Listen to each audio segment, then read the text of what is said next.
السلام علیکم dear students, how are you?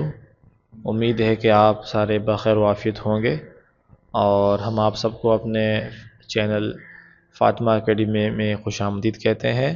آج ہم ایک اور نئے ٹاپک کے ساتھ، ایک نئی کلاس کے ساتھ آپ کے سامنے حاضر ہیں، اور آج ہم پڑھنے جا رہے ہیں اردو ہندی کنٹروورسی، کہ اردو اور ہندی زبان کا جو تنازع تھا، اس کا جو جھگڑا تھا، جو کنٹروورسی تھی، وہ کیسے شروع ہوئی، کب شروع ہوئی، اور اس کے حوالے سے کیا کیا اہم چیزیں ہیں، کیا کیا اہم پوائنٹس ہیں، وہ آج کی ہم اس ویڈیو میں ڈسکس کرنے والے ہیں۔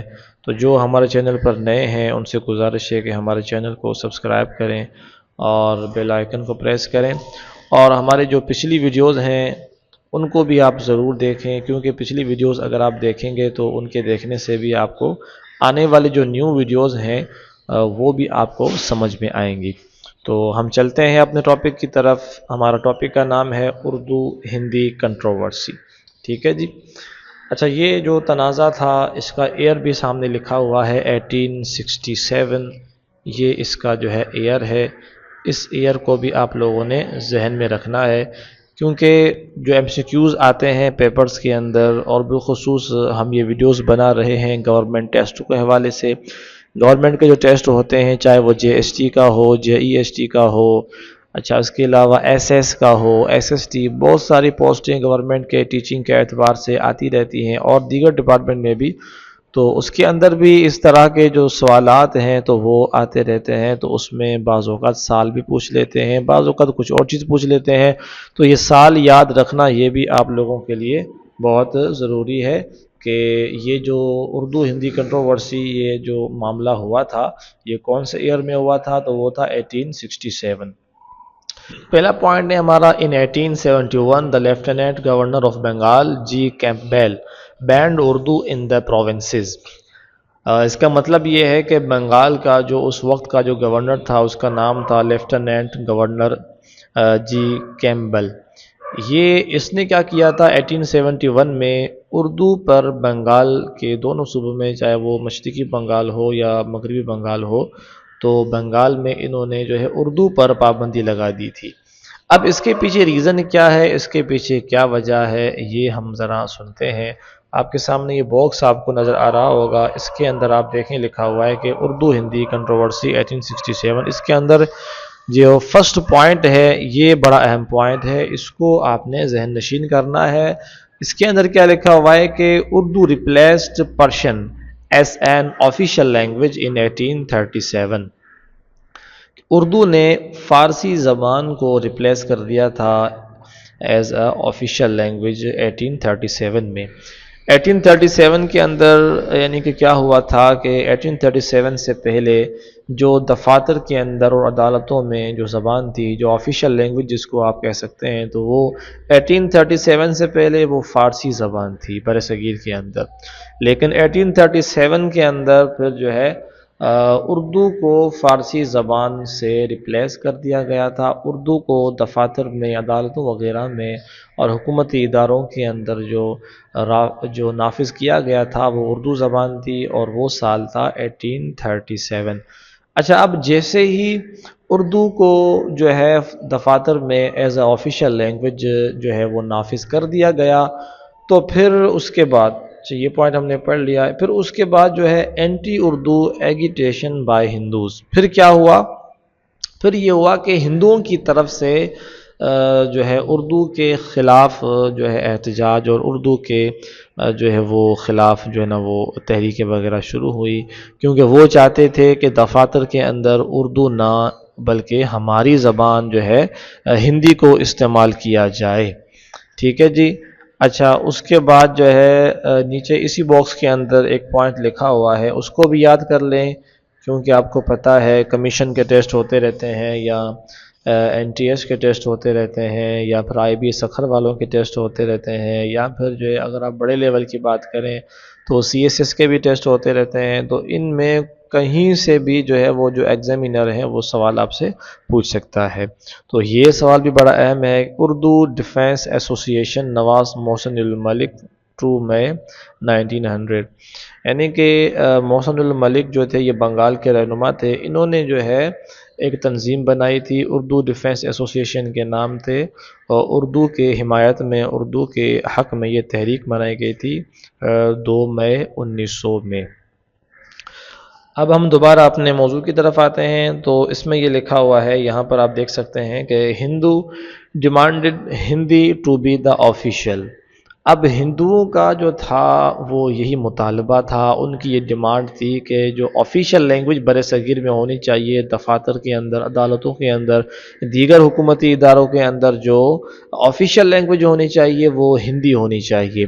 اچھا، اس کے پیچھے نا وجوہات پر اگر ہم غور کریں تو وجوہات کو اگر ہم پڑھیں تو اس کی ایک تو وجہ یہ تھی کہ ظاہر ہے اگر دفاتر کے اندر اردو زبان رائج ہوگی تو پھر جو ہے دفاتر کے اندر جو ملازمتیں ہیں وہ تو ظاہر ہے اردو بولنے اور سمجھنے والوں کو ملیں گی.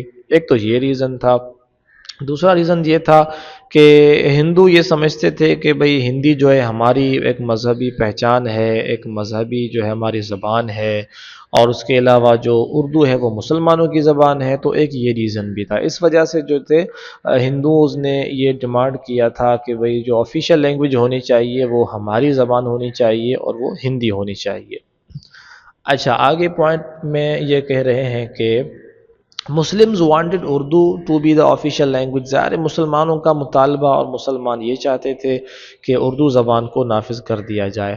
اب اگر دیکھا جائے تو مسلمانوں کی جو زبان تھی وہ اگر چلتی آ رہی تھی بر صغیر کے اندر ایز این آفیشیل لینگویج تو اسی کو چلنے دیا جاتا، لیکن انہوں نے ہندوؤں نے پھر آگے سے یہ تنازع شروع کیا. اور ہندوؤں نے، اور پھر میں یہ بھی بتاتا چلوں کہ یہ جو اسٹارٹ کہاں سے ہوا تھا، کس علاقے سے یہ تنازع اور یہ کنٹروورسی کا آغاز ہوا تھا، یہ بھی آپ سنیں، یہ بھی ایک اہم پوائنٹ ہے کہ یہ جو کنٹروورسی کا جو آغاز ہوا تھا وہ بنارس کے علاقے سے ہوا تھا 1867 میں. بنارس، یہ بھی آپ یاد رکھیں کہ بنارس سے اس کا آغاز ہوا تھا. ٹھیک ہے، کیونکہ میں دوبارہ وہ بات ریپیٹ کروں گا کہ ایگزامینر جو ہوتے ہیں کمیشن والے اسپیشلی، وہ تو مشکل سے مشکل سوالات کی طرف جاتے ہیں.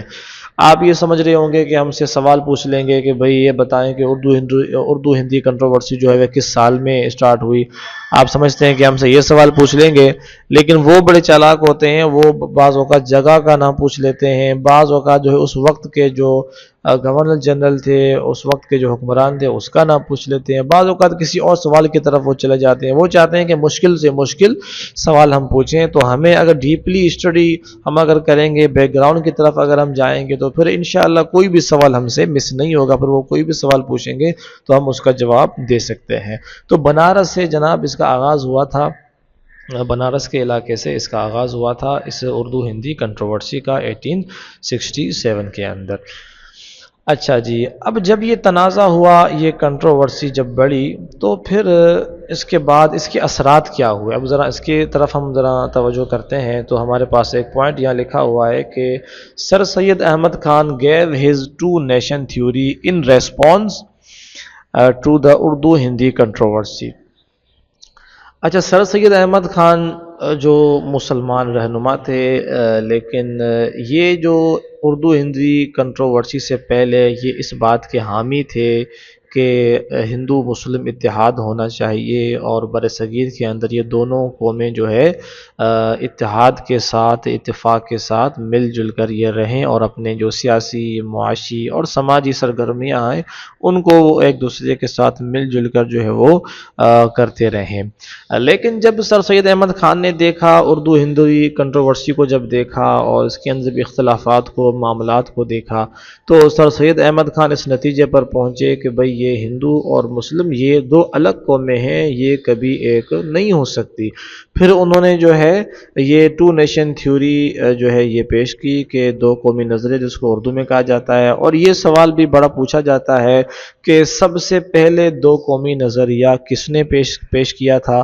تو اس کا جواب بھی یہی ہوگا کہ سب سے پہلے جو ٹو نیشن تھیوری، دو قومی نظریہ پیش کیا تھا وہ سر سید احمد خان نے پیش کیا تھا. حالانکہ جو اس کا آغاز ہے وہ تو پہلے سے ہی جو ہے مجدد الف ثانی کے دور سے بھی اس کے اثرات ملتے ہیں، اور دیگر جو ہے واقعات وہ اور جو چیزیں موجود ہیں. لیکن باقاعدہ جو دو قومی نظریے کا جو لفظ ہے ٹو نیشن تھیوری، دو قومی نظریے کا جو لفظ ہے یہ باقاعدہ سر سید احمد خان نے یہ استعمال کیا تھا۔ تو اس سوال کو بھی آپ نے یاد رکھنا ہے، کیونکہ یہ سوال بھی آپ لوگوں سے پوچھا جا سکتا ہے کہ بھئی سر سید احمد خان نے جو ہے کب دو قومی نظریے کا جو ہے وہ اپنا پیش کیا تھا۔ ٹھیک ہے جی۔ اچھا، اس کے بعد اب یہ تقریباً اس کے جو تھے وہ تو ختم ہوا اردو ہندی کنٹروورسی، لیکن اب اس کے جو اثرات مزید آگے بھی جا رہے ہیں، اس کے اثرات میں اور بھی چیزیں آگے واقع ہوئی، تو ہم ان کی طرف ذرا بڑھتے ہیں۔ آگے ہمارے پاس ایک پوائنٹ موجود ہے، اس کے اندر یہ لکھا ہوا ہے lord Curzon was the viceroy of India at the time of partition of Bengal. اب ویسے تو یہ ایک الگ ٹاپک ہے، لیکن اسی ضمن کے اندر یہ بھی دیا گیا، تو میں سمجھتا ہوں کہ ہم اسی ٹاپک کو یہیں پر ڈسکس کر لیتے ہیں۔ پارٹیشن آف بنگال یہ بھی اپنی جہت کے اعتبار سے ایک ہمہ گیر ٹاپک ہے، اور اس کے اندر بھی مختلف سوالات پوچھے جاتے رہتے ہیں، تو اس ٹاپک کو بھی ذرا توجہ سے آپ لوگ سمجھیے گا۔ پارٹیشن آف بنگال میں ذرا اس کو ہائی لائٹ بھی کر دیتا ہوں کہ یہ ایک یوں سمجھیں کہ الگ سے ایک ٹاپک ہے پارٹیشن آف بنگال۔ ٹھیک ہے، پارٹیشن آف بنگال۔ اچھا، ایک تو پارٹیشن ہماری ہوئی تھی آزادی سے پہلے، کہ جو آپ سب کو پتہ ہوگا، آزادی کے بعد جب بنگلہ دیش ہم سے الگ ہوا، وہ واقعہ تو آزادی کے بعد کا ہے، یعنی کہ پارٹیشن کے بعد کا ہے۔ 1971 میں یہ واقعہ ہوا تھا کہ جو بنگلہ دیش تھا وہ پہلے پاکستان کے ساتھ تھا، مشرقی پاکستان کے نام سے، اور یہاں پر جو ہے جو اسلامی جمہوریہ پاکستان ہے اس کو مغربی پاکستان کہا جاتا تھا، اور اس کو مشرقی پاکستان کہا جاتا تھا۔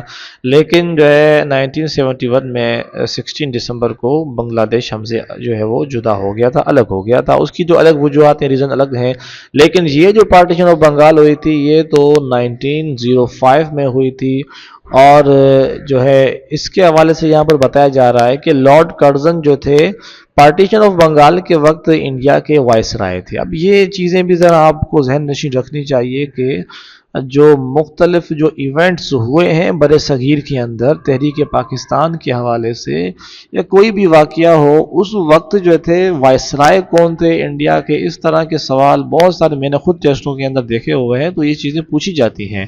تو پارٹیشن آف بنگال کے اندر جو ہے اس وقت برِ صغیر کے اندر انڈیا میں وائسرائے کون تھے، تو وہ لارڈ کرزن تھے۔ ٹھیک ہے، یہ چیز بھی یاد رکھنے کی ہے۔ اچھا جی، اس کے بعد ہم آگے بڑھتے ہیں، ہمارے پاس یہ پوائنٹ موجود ہے Surendra Nath Banerjee opposed the partition of Bengal. اس کے اندر جو ہے یہ بتایا جا رہا ہے کہ سریندر ناتھ بینرجی نے تقسیم بنگال کی مخالفت کی تھی۔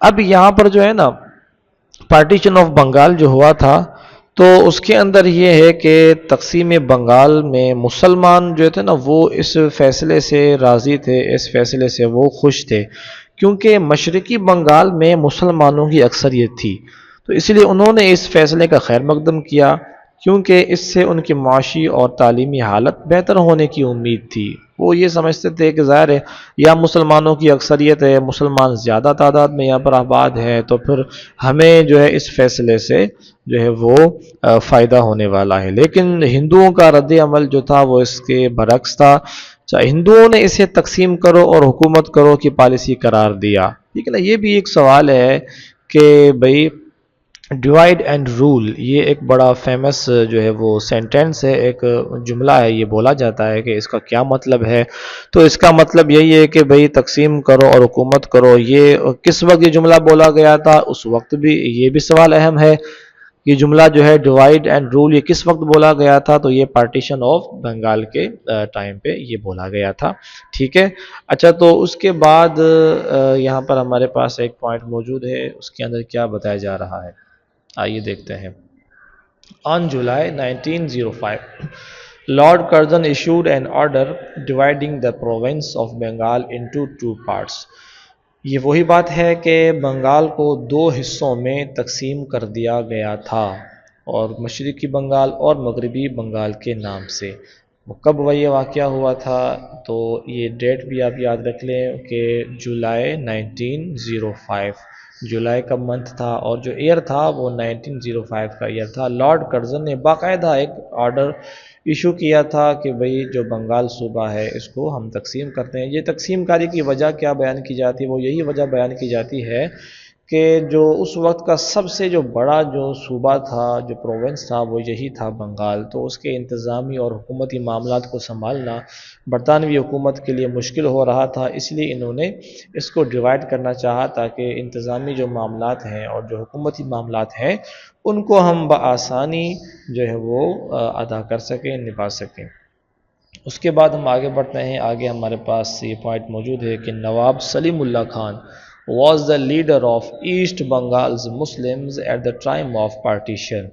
نواب سلیم اللہ خان صاحب جو تھے وہ ایسٹ بنگال کے اندر مسلمانوں کے اس وقت کے رہنما تھے، پارٹیشن کے وقت۔ تو یہ بھی سوال پوچھا جا سکتا ہے کہ پارٹیشن کے وقت جو تھے ایسٹ بنگال کے رہنما کون تھے، مسلمانوں کے لیڈر کون تھے؟ تو اس کا جواب ہوگا نواب سلیم اللہ خان۔ اس کے بعد آگے ہمارے پاس ایک پوائنٹ موجود ہے، اس کے اندر یہ کہا جا رہا ہے کہ The Swadesi movement was officially proclaimed on August 7, 1905 at the Kolkata Town Hall in Bengal۔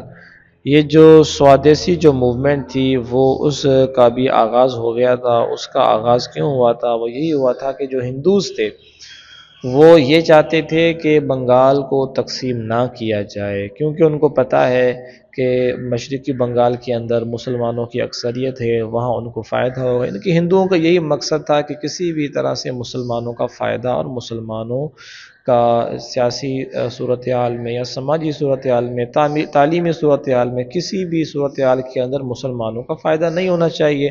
تو اس لیے جو ہے وہ اس فیصلے سے راضی نہیں تھے، انہوں نے اس تحریک کا باقاعدہ آغاز کیا، ٹھیک ہے، سوادیسی موومنٹ اس کو کہا جاتا ہے، اور اگست 7، 1905 کلکتہ سے اس کا باقاعدہ آغاز ہوا۔ آگے ہمارے پاس لاسٹ پوائنٹ اس ٹاپک کا ہے کہ Nawab Salimullah Khan left politics after the decision of cancellation of partition of Bengal. اچھا، جب انہوں نے جب ہندوؤں نے باقاعدہ احتجاج کا، تحریکوں کا اور تنظیموں کا آغاز کیا، اور جو برطانوی حکومت تھی اس پر دباؤ ڈالا گیا کہ جو ہے بنگال کی جو پارٹیشن ہے اس کو کینسل کیا جائے، اس کو واپس لیا جائے، تو 1911 میں، یہاں پر ڈیٹ نہیں لکھی ہوئی، میں مینشن کر دیتا ہوں، 1911 میں، ٹھیک ہے، 1911 میں 1911 کے اندر جو تھا اس کے اندر جو تھا واپس لیا گیا تھا، یہ جو فیصلہ تھا یہ واپس لیا گیا تھا۔ تو یہ بھی ڈیٹ آپ یاد رکھیں، ٹھیک ہے، کہ پارٹیشن آف بنگال یہ کینسل کب ہوئی تھی، یا اس کو دوبارہ ختم کب کیا گیا تھا، یا اس کو کب دوبارہ جو ہے وہ دوبارہ ایک صوبہ بنا دیا گیا۔ اس طرح کے مختلف ورڈنگ پیپر کے اندر آ سکتے ہیں، لیکن ڈیٹ آپ یاد رکھیں 1911 کے اندر دوبارہ سے جو ہے اس چیز کو ختم کر دیا گیا، اور دوبارہ جو ہے اس کو ایک ہی صوبہ بنا دیا گیا۔ لیکن اس کا جو اثر کیا ہوا کہ نواب سلیم اللہ خان جو مشرقی بنگال کے مسلمانوں کے لیڈر تھے، انہوں نے اس فیصلے کی وجہ سے سیاست سے ہی وہ دستبردار ہو گئے، انہوں نے سیاست سے اپنا ناطہ توڑ دیا، وہ اس سے بڑے دل برداشتہ ہوئے، انہوں نے اس چیز کو پھر سیاست کو چھوڑ دیا تھا۔ تو امید ہے کہ آج کا ہمارا جو ٹاپک ہے وہ آپ کو سمجھ میں آ گیا ہوگا۔ ہم نے کوشش کی ہے کہ اچھے انداز میں اور جو اس کا بیک گراؤنڈ ہے وہ بھی آپ کو سمجھائیں، تاکہ یہ جو ٹاپکس ہم پڑھا رہے ہیں آپ کو، یہ آپ کو سمجھ میں آ جائیں۔ لیکن پھر بھی کسی اسٹوڈنٹ کو کوئی بات سمجھ نہ آئی ہو، کوئی بھی پوائنٹ آپ کو سمجھ میں نہ آیا ہو، تو کمنٹ سیکشن میں ہم سے آپ سوال کر سکتے ہیں۔ ملتے ہیں نیکسٹ ویڈیو میں، تب تک کے لیے اللہ حافظ۔